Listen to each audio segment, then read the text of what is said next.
And welcome to another episode of Your Retirement Planning Simplified. I am Joe Curry, along with my co-host, Lindsay Wilson. How are you, Lindsay? I'm great, Joe. We're at the end of our client review season. I can't believe it.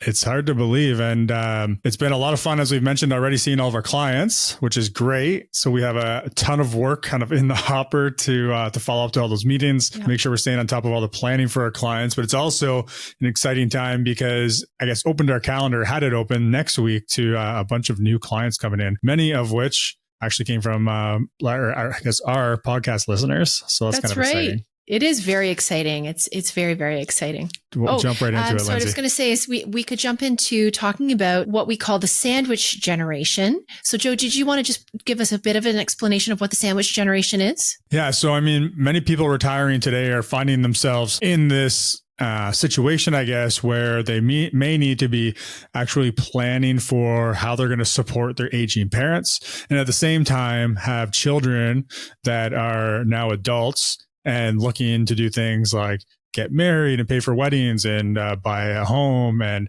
support their own children. And then kind of tied to that is those kids are then having kids. And it's a pretty expensive world to live in right now. And so a lot of times, the grandparents, so the retirees are feeling some pressure, or not even maybe pressure, but feeling like they want to be able to help out with their grandchildren to make sure that they're, living their best life as well. So this kind of, we talk, I think when you talk about sandwich generation, we hear about the aging parents supporting them and the adult children. But I think something that I don't really hear talked about a lot is the grandchildren piece. But I think that is something that we see a lot of our clients talking about how they're supporting their grandchildren as well. Certainly. I think the first place we'll jump into is, in fact, how the sandwich generation may need to plan for supporting aging parents. So the first aspect I think we should look at is the financial planning aspect. Yeah. So I know that, a lot of you listening right now are thinking about your own planning, which is great, which is why you're on this platform, this podcast, listening to us, educating yourself. So you're making those good decisions. And maybe your parents have made similar decisions and done the planning. But in a lot of cases, we see that our clients' parents haven't necessarily done the planning. And then our clients are trying to kind of scramble to figure out how everything's going to get paid for and taken care of. So if possible, I mean, it's important, even though it's not always comfortable conversations, and I know everyone's relationship's a bit different, but if there's some conversations had in the earlier stages before we need to worry about these different healthcare type scenarios, to have those conversations with your parents to see what they've done for planning, like have they figured out how they want things to go, how they're going to pay for things, just anything that has to do with that, the financial planning for themselves, because just making sure, even if you're not getting too involved in it, but just making sure they've thought about those things and planned for it is going to help make your life a little bit easier if the time comes where you need to get more involved. Certainly. And moving on, what about healthcare coordination? Sure. So this is a big one. And this is really where we see our clients in the sandwich generation having to take a lot of extra work on. So juggling different balls for their parents. So it's coordinating the healthcare system by scheduling different appointments, different healthcare providers. Sometimes we're trying to get to specialists, get into our GP. Maybe there's people we have to have coming into the house. We want to make sure that our parents are ready for that. And then it's also educating yourself so that you're able to advocate for your parents and make sure they know what resources are available to them. So, A, they're getting the care that they need, and B, you're also taking advantage of any kind of financial incentives that might be available or free care, things like that. So there's a lot that comes with healthcare coordination. That's probably the biggest part of this planning is helping them through that system, because as they age and their cognitive ability potentially declines, it's a lot for them to take on themselves, and they're probably going to need your support. Mm-hmm. And now, what about legal and estate planning? Yeah. So, I mean, with all of our clients, our baby boomers, sandwich generation, and their parents, who a lot of them are also our clients, we're always making sure that the estate planning is up to date. And so this is something that we talk to basically every one of our clients about in the last 6 weeks or so, is making sure not only are wills and powers of attorney up to date, but also they've done the other kind of planning around that, where it's making sure that, so if I'm talking to the sandwich generation right now, that you know where your parents' important documents are, who their advisors are, where their bank accounts are, where their investments are, where their insurance is, what online accounts they have, from online banking to bill payments to even just email or social media if they have any of that kind of stuff. So it's important that all of that is put together, because the wills and the power of attorney kind of give that authority, but it doesn't tell you where everything is. So we've had, recently, one of our clients has passed away, unfortunately, and their kids are, trying to piece all this together right now. So it can be very stressful, right? So helping make sure your parents have thought about this and they have this stuff in place while they're able to do it. It, again, is going to make things a lot easier if the time comes where you need to step in and take a larger role. And so communication is a big part of that estate planning piece. Absolutely. And I think thinking about communication, we can also talk about emotional support. Yeah. So it's not, uncommon for people as they age and start to kind of lose their independence, maybe lose a partner, have some cognitive decline, health issues, all that kind of stuff, to start to get maybe some depressed, want to spend more time alone, become more independent on you or other people. And so this isn't really something that you can so much make a plan for right now. But it's something that you should probably know might be, or might fall on you in the future, right? If your parents are kind of going through all of that. So it is making sure that you understand how you can be there to support your parents. And then, Lindsay, maybe I'll just jump right into the next one that we have on our list here, which is kind of self-care and boundaries. So in the same time, everything we've talked about so far, especially that emotional support and the kind of the healthcare coordination, like those are things that are going to put a lot of stress on you if you're having to deal with this stuff for your parents. And it's important to kind of understand what your boundaries are so that you can avoid burnout for yourself. Because if you're taking all this on for your parents, and then, you're supposed to be enjoying your retirement with your partner, if that's the case, or spending more time with your kids or whatever it is, it's going to be very easy for you to not be at your best and not be making the best of your retirement, the most of your retirement, right? So having some boundaries in place, understanding where you can get support from other resources, from other family members or friends, or maybe it's support groups, whatever it is, so that you're not putting all of this on you and you're able to avoid that burnout. It's going to be really important. Mm-hmm.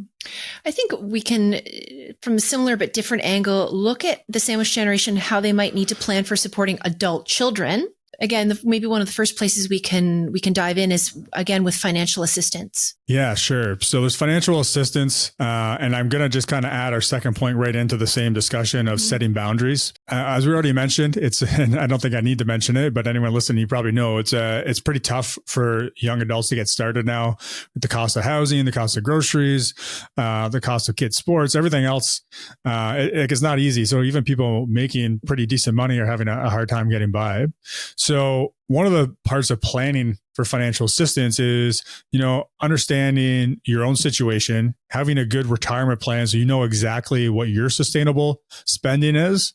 So then you know what your ability is to then support your children if that's something that you think is important, right?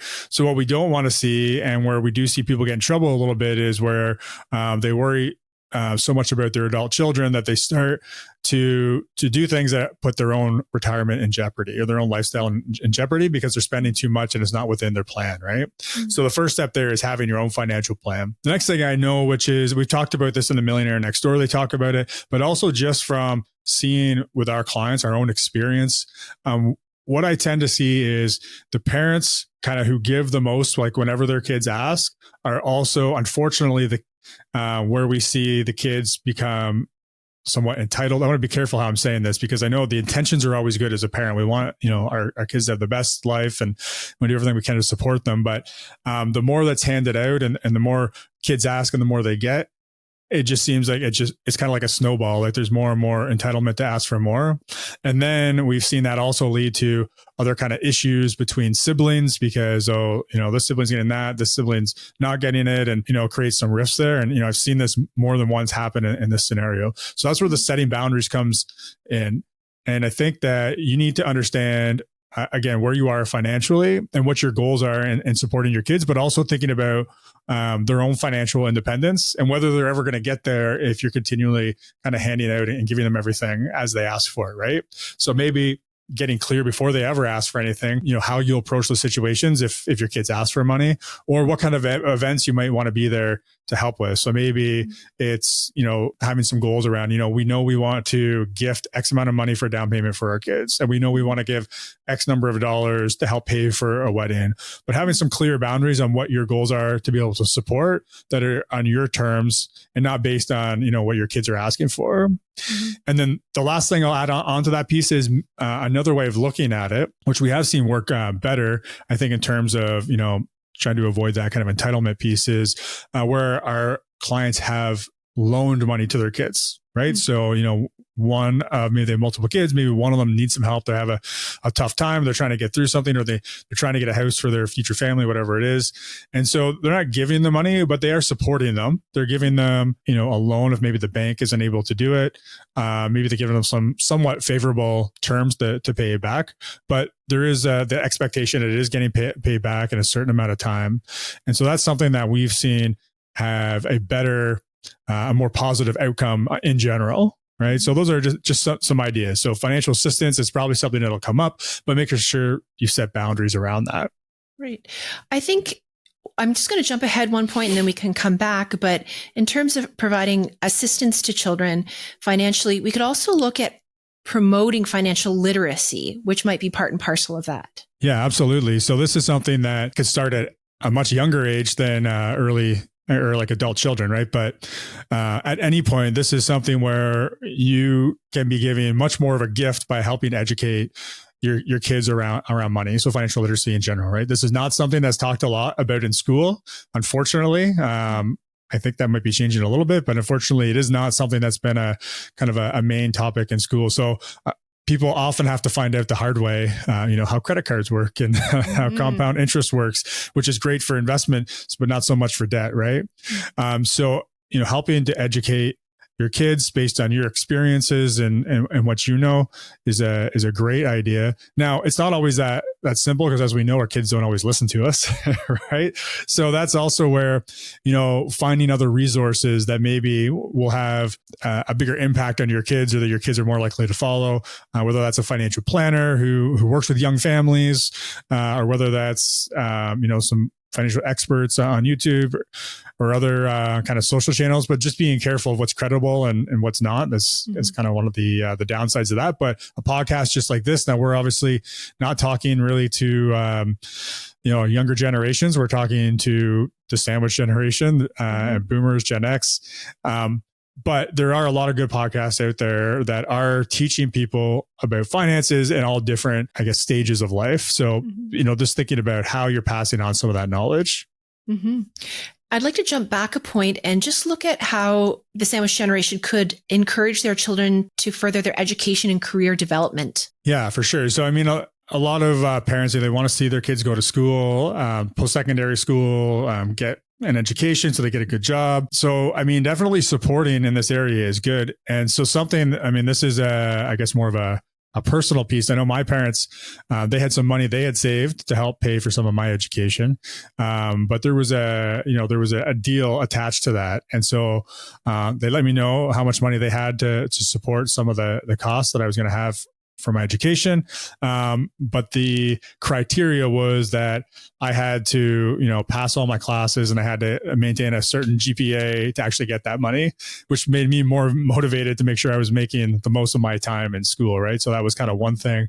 But also there was also some criteria around, like, I had to pay for some of it. And there was the expectation that, I was working and saving money through the summer. So I wasn't just working to have fun. I was working to actually put money away because some of the expenses were going to land on me. And so my dad, being a financial planner, was also, always big on making sure I knew the impacts of debt and why I didn't want to necessarily borrow all that money to do that, and why, how it was going to be important to learn to work and save and put that away. So those are just some personal stories and how that worked for me. And I think it all worked out pretty well. I was able to come out of school in a pretty good position financially. And, as soon as I got working, I was putting money towards savings as opposed to paying off debt, which was really nice. But on the same hand, there wasn't that expectation that I knew my parents were going to pay for everything, right? Like I knew there was some onus on me. So that's kind of one way. Another way is introducing your kids to, different connections and creating different networking opportunities, just depending on, what they're interested in. Right. And so school is, it can be pretty expensive and it might not be the path for everybody. There's other ways, between trades or starting a business or all these things. So, if you can be exposing your kids to these different potential careers and opportunities, and if you know people in those areas, encouraging them to get out there and meet people and learn from those different experiences to find something that's going to fit for them. Mm-hmm. And finally, how about preparing for life? How can the sandwich generation help adult children prepare for life transitions? Yeah. So I think when it comes to, buying a house, getting married, having kids, all these different things, there's a lot of happy and great things that come from that we expect, but there's also a lot of surprises and things we don't realize. Right. And so, if you have adult children, you've probably been through all those stages on your own. So, as your kids are approaching those different stages is helping them understand, what to expect, the things, the good and the bad that are going to happen as you go through those different transitions. So a lot of that is really just, communicating with your kids and having kind of open lines of communication. And then also this can come back to our financial assistance piece at the start where as part of your own financial planning, you're thinking about what are your goals and do you have any financial goals in these different milestones where you might want to support in these areas. But again, just being clear on what the boundaries are around that support. Right. And now I'd like to move on to our third piece, which is looking at the sandwich generation and grandchildren in retirement. So, and that's, the final piece of the sandwich. How about looking at childcare arrangements? Yeah. So I think that's a big one that when you are living close to your kids and your grandkids. I know as a parent of young kids, I would definitely rely a lot on my in-laws and my parents. And they're really great to be able to help out in that area. But that said, if you're also retired and trying to live your best life, you want to make sure, just like any other planning and goal setting you're doing, you want to be clear on, what do you want? What kind of support do you want to provide? What's going to make sure, just like if you're looking after aging parents, is not going to be putting so much on you that you're burning out and not able to help anybody. I think it's really special if you are in a situation where you're able to help out with your grandkids and spend time with them, but also making sure that your family members, your kids, are clear on what your expectations are and how much you can handle and what other priorities that you have, right? And if there's so that way your kids can be planning if they need other daycare services or if they need to coordinate with your spouse's family, all that kind of stuff. So there's a lot to go into it. Yeah, I mean, when I think I was a little bit naive, kind of what the childcare would look like and getting help from parents. Like there's a lot of coordination between myself, my wife, and my in-laws and my parents as far as calendars, what works for everybody. And there's a lot of work that goes into that. So the flip side is, I would say, again, coming from my perspective, is if you have said that you can help your kids out, it's, just making sure that you're coordinating, everybody's on the same page so that there's no kind of surprises where no one's there to pick up the kids for school or whatever it is. Yeah. I'd like to, again, jump ahead a couple of points because I think there's two coming up that are related to what we've just been speaking about. The first would be creating a safe and supportive environment, followed by emotional support and bonding. Yeah. So I think, again, like I said, I think it is special if you're able to spend a lot of time with your grandkids. And I know nowadays, like we talked about affordability, in most cases, like both parents need to be at work. And unfortunately, they don't necessarily get to spend the amount of time that they want to with their kids. And daycare is great. And there's a lot of great daycare providers out there, nursery schools, all that kind of stuff.